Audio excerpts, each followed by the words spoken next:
part one of how I make goat cheese from raw goat's milk. I have a local supplier that I purchase a couple gallons of goat milk from a couple times a week, and this is my recipe for how I make goat cheese. So this will be video one, part one of the series. So the first thing you have to do is you pour the milk into a larger pot. I've got a thermometer that I use for this, and you need to bring it up to 85 degrees Fahrenheit. And so from there, the next step is you need to put in 5 teaspoons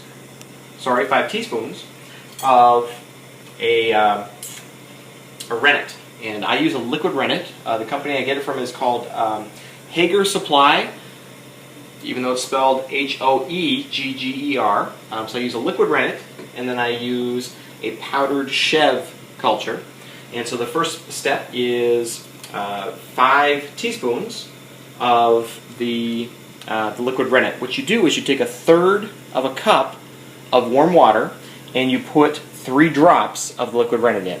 So if everybody knows, a tablespoon is the equivalent of 3 teaspoons. So first step is 1 tablespoon, and then take another 2 teaspoons. Okay? And the last part is you're supposed to use 1/8 of a teaspoon of the powdered Chev culture. I do not have 1/8 of a teaspoon measuring device, so I use 1/4 teaspoon and I fill it halfway. Mix it in, and then it's just a matter of mixing everything together.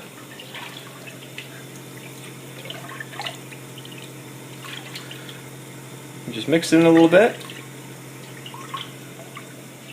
And then what we do is we pour it back into our gallon container. So we'll take that, pour our mixture back into our gallon container.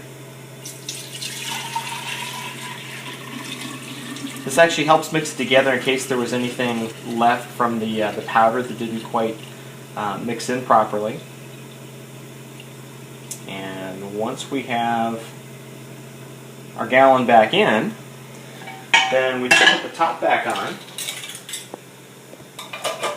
and we need to store it where it's going to be warm. So what I've been using is I have a cooler, and then I get a hot water bottle. And so I'll have 2 gallons that I do at a time, so I'll be doing the other one in a moment. And I'll put the 2 bottles into a cooler, and then I'll get a hot water bottle, and I'll put it in between them, and basically put them inside a cooler for a number of hours so that they stay warm. And this helps the whey separate out from the rest of the cheese. Okay? So that's step 1, and once we're at the next part, we'll do part 2. It's Farmer Dan signing off with part 2 of our goat cheese making. So from yesterday, if you remember, we put in the rennet and the Chev culture, put it inside a cooler with a hot water bottle to keep it warm overnight. So basically, this morning, we come back and here's what we have. So we have our gallon has separated out. So the cheese is everything you see at the bottom here, and what's floating at the top is the whey. And so what I've already done just for demonstration purposes here is I've already poured off the whey from this first gallon here, and what we have is a little over a half gallon already. Okay?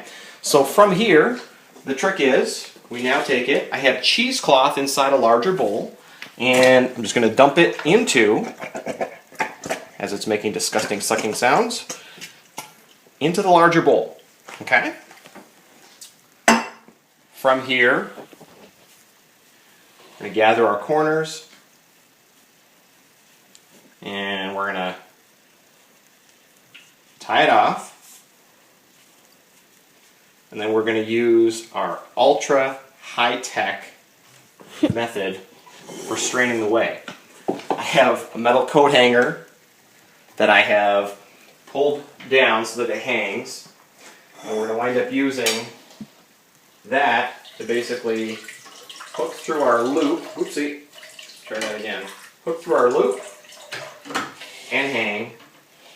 And what will wind up happening now is, as you can see, the whey is dripping into the bowl. So despite the fact that we already have over half a gallon of whey that's come out of this, we'll probably wind up with closer to 3/4 of a gallon. So out of a gallon of milk, we wind up with about 3/4 of a gallon of whey. The balance will be the cheese.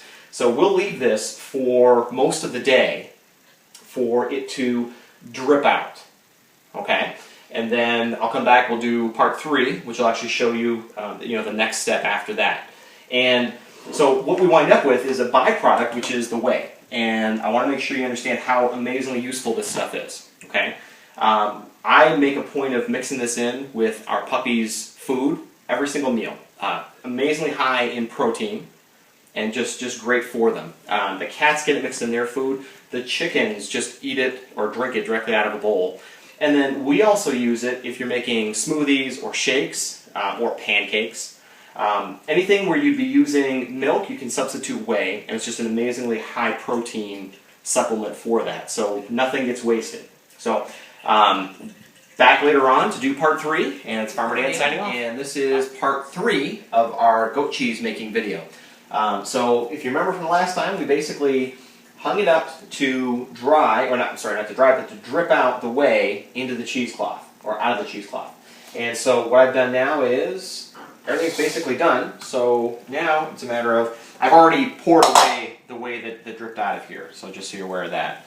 And now we're just going to pull the cheesecloth apart, and what is left is our wonderful, beautiful, magical goat cheese. And basically, usually what we just do as far as flavoring is salt and garlic powder. And it is so incredibly tasty, it's beyond words. Everybody that I've ever had try my goat cheese absolutely loves it. And it's that simple. Now it is time consuming, and you'll notice if you take a look at how much you get. Remember, this started with a gallon of goat milk, and you wind up with, a good amount, but considering how much of it goes to being the whey, I would say roughly 3/4 of the gallon winds up being whey. So it gives you an indication of why goat cheese is so expensive.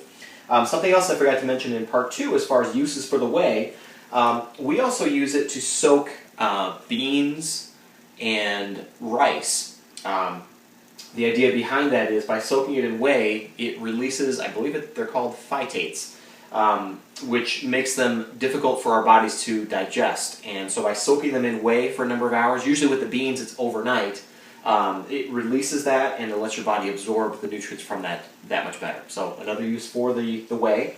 And so from here, again, it's going to be garlic powder and salt, but I mean you can add whatever you like for flavoring, and it makes just absolutely incredible, wonderful, tasty goat cheese. So anyways, that's it for now. Thank you so much. Bye.